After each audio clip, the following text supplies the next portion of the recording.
The Invisible Man is one of the only good things to come out of 2020. It was very, very loosely based off the 1897 novel by H.G. Wells and the classic 1933 film. But these two movies are complete opposites. They are both science fiction monster movies, but the OG Invisible Man is a tale of tragedy about a scientist who goes mad from an experiment gone wrong, turning him into a homicidal maniac. But the relationship between him and his fiancée is a positive one. He may have become a monster, but they still very much care for each other. He just needs therapy. This modern version is about an abusive relationship between a husband and wife, both physically and emotionally. He controls every aspect of her life and keeps her isolated. He's a monster long before he ever puts on his augmented camo suit. Thematically, this movie is totally different. But also, the original Invisible Man was a groundbreaking display of visual effects. Just like King Kong, this was a movie that was meant to wow and shock the audience, but not really to frighten. In fact, the original movie had a fairly light tone and a lot of humor. It was a crowd pleaser.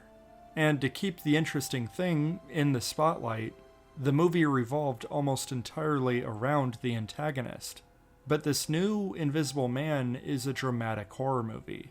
This movie takes the less is more approach by not parading the Invisible Man around, but instead focusing on the perspective of the victim. Nobody can see him, but she knows that he's there. And that's what makes him so scary. He doesn't just want her back or to control her. He wants to punish her, to torture her. He's completely sadistic. And since he's basically a ghost, the threat of him looms over her constantly. He could be anywhere, anytime. His presence is always there, and he's capable of anything. And so, by extension, you are constantly on edge. And this is where the movie really excels. It isn't just thrilling or entertaining. This really isn't a popcorn flick.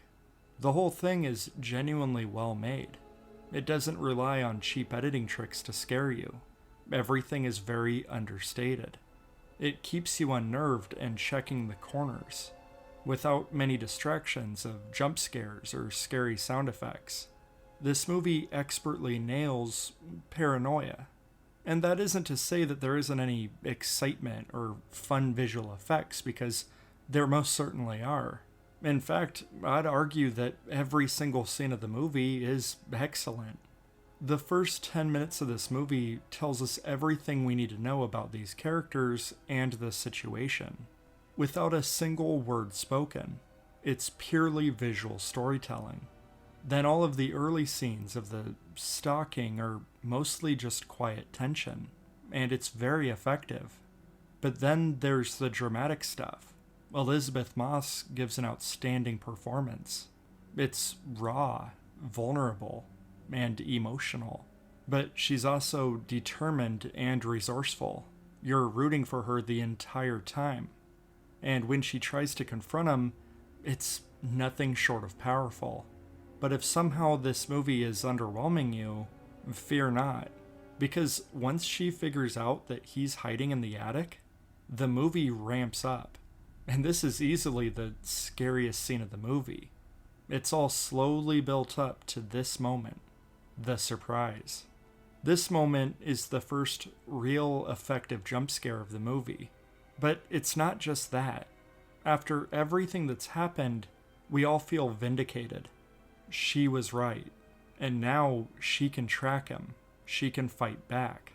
Unfortunately, it isn't a very even match, and the movie shows you just how physically dangerous he is, all without rapid style editing.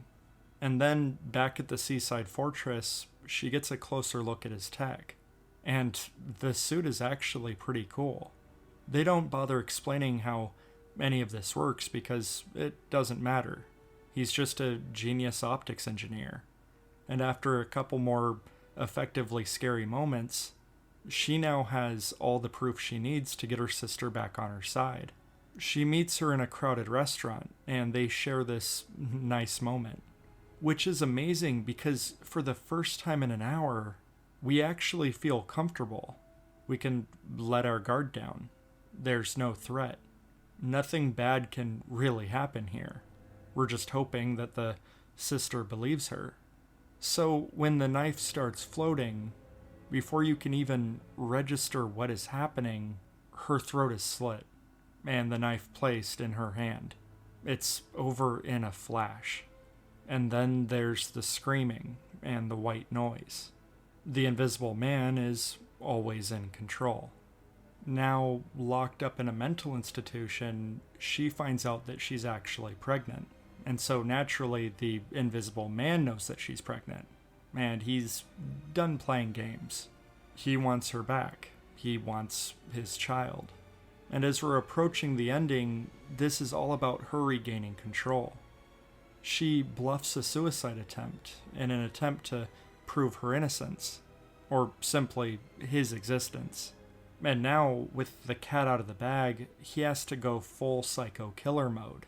We get this really slick action scene. And finally, the music has kicked in. This movie has just gone full fun mode. And even still, the movie keeps switching things up. It keeps things fresh because it approaches every single scene with a new stylistic idea, where a lesser movie would have relied on the gimmick of a invisible antagonist and just kind of check boxes for cool visuals. But this movie is so thoughtful and playful with its premise and execution that you're constantly lasered in. And now, finally, at the climax of the movie, without getting way too into it, she reclaims her power. By setting up an alibi and having a witness, she becomes the Invisible Woman and ends this nightmare. It's a brilliant reversal and a perfect ending. So, it should be apparent, but I highly recommend The Invisible Man. It's a perfect standalone horror movie. Leigh Whannell has proven himself with both Upgrade and this, and I think he's a director worth keeping your eye on. He's actually returning to the Universal Monster franchise with a new adaptation of Wolfman, which comes out this week. Not to be confused with Dogman, which comes out in 2 weeks. So keep your eyes peeled, because next time we're going to be checking out Captain Underpants, the other DreamWorks movie from the mind of Dave Pilkey. And so, until then, thanks for watching.